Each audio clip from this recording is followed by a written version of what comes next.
Concept of CI.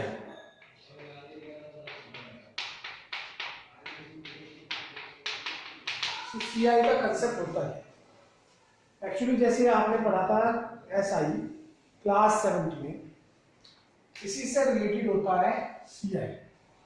पहले practical life में यानी कि हमारे रियल लाइफ में ये नहीं होता था, सीआई नहीं होता था, एसआई होता था। बट आज की डेट में सीआई होता है।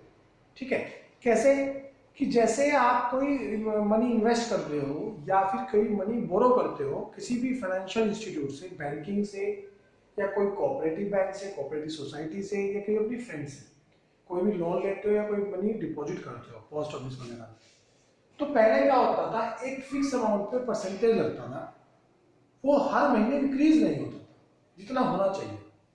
बट फिर प्रैक्टिकल लाइफ में देखा गया कि इतना अमाउंट जितना हमारे बैंक में हो रहा है एटलीस्ट उस पर इंटरेस्ट मिलना चाहिए। तो इसकी सही डेफिनेशन होती है सबसे पहले interest on interest, that is called CI, interest on interest.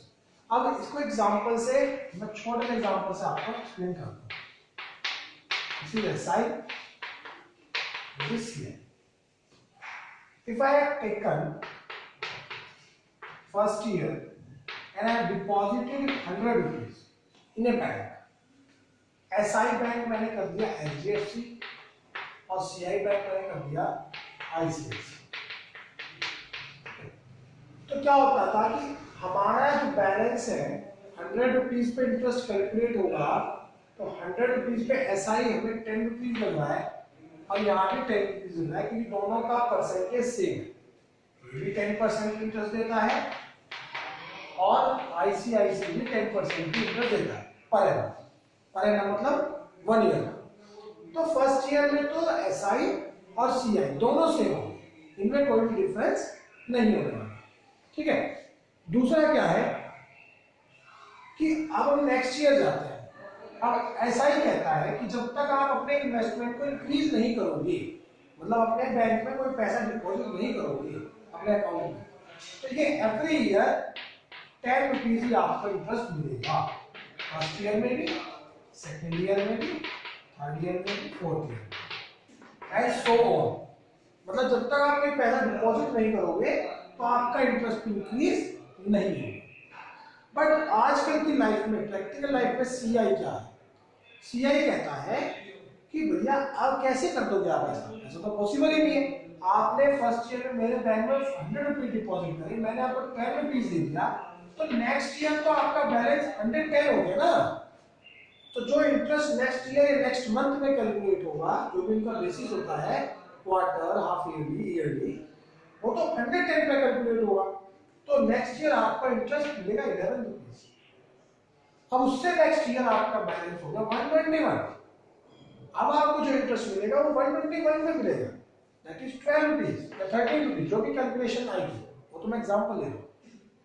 उससे अगले जो आपका बैलेंस बनेगा वो बनेगा आपका 132 पर। उसका इंटरेस्ट होता है 14 रुपीज आ जाए, 15 रुपीज आ जाए। तो मतलब मैंने कोई पैसा डिपॉजिट नहीं किया, एक ही बार डिपॉजिट करा था, उसी पर मेरा इंटरेस्ट इंक्रीज होता जा रहा है। अब आप कोई बच्चा कहता है सर ये तो 1-2 रुपए की बात है, कोई बड़ी बात नहीं। एक्चुअली अभी हमने केवल 100 रुपीज लिया है।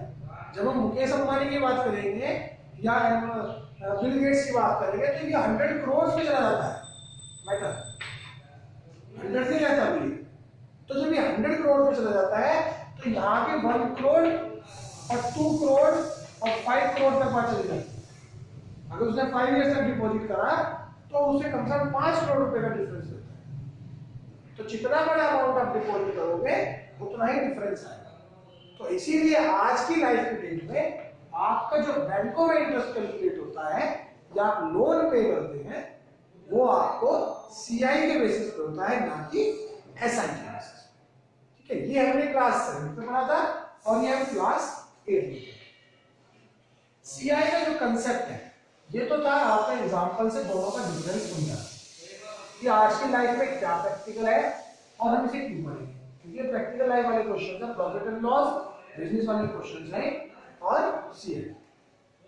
उसके बाद क्या रहा है कि भैया सीआई कैसे कैलकुलेट होता है, एक्चुअली जो हम ए एक्सरसाइज पढ़े हैं मतलब 11A, उसमें हम पूरा परफॉर्मे की तरह पढ़ेंगे।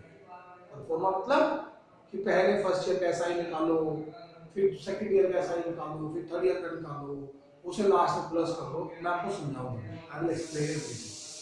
बट जो हम 11B में पढ़ेंगे या एस पावर एक्सरसाइज में पढ़ेंगे, उसमें एक फॉर्मूला यूज करेंगे, A is equal to P 1 plus R by 100 power n। यहाँ पर जो A है, A इज रिप्रेजेंट अमाउंट, और यहाँ पर जो P है it is represent principal, and यहाँ पर जो R है दैट इज रेट, और जो यहाँ पर N है दैट इज टाइम।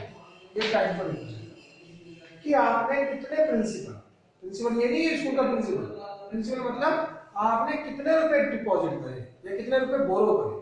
इसमें दो ही बात होती है प्रिंसिपल में, अमाउंट इन्वेस्टेड और बोरो, या तो आपने जमा करे हो किसी बैंक में या फिर आपने किसी से उधार लिया, यही दो बातें हैं, ठीक है।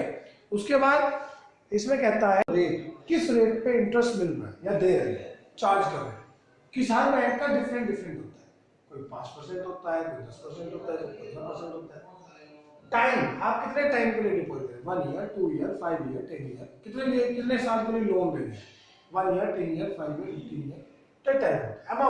अमाउंट का मतलब होता है प्रिंसिपल प्लस व्हाट, इंटरेस्ट, कि आपको कितना रुपए डिपॉजिट बाद में मिलेगा। आज मैंने 100 रुपये डिपॉजिट करे, 10 साल बाद कितना पैसे मिलेंगे, दैट इज कॉल्ड। या फिर आज मैंने 100 रुपीज बोरो करे और बोरो करने के बाद मुझे कितने रुपए वापस पे करना पड़ेगा, तो दैट इज कॉल्ड अमाउंट, ठीक है। तो 11 सबसे पहले, अच्छा मजे की बात क्या है, मजे की बात ये है कि एग्जाम में कहता ही नहीं कि फॉर्मूले से करो या कंसेप्ट से, कभी नहीं कहता, नेवर। तो आपके लिए जो भी इजी मेथड होगा, ये वाला या ये वाला, दोनों में आपको एक्सप्लेन कर देता हूँ।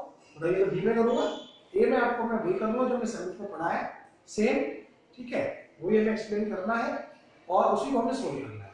आपकी जो मर्जी एग्जाम में आप वो यूज कर सकते हैं, कोई भी फाउंडेशन किसी भी तरह की नहीं।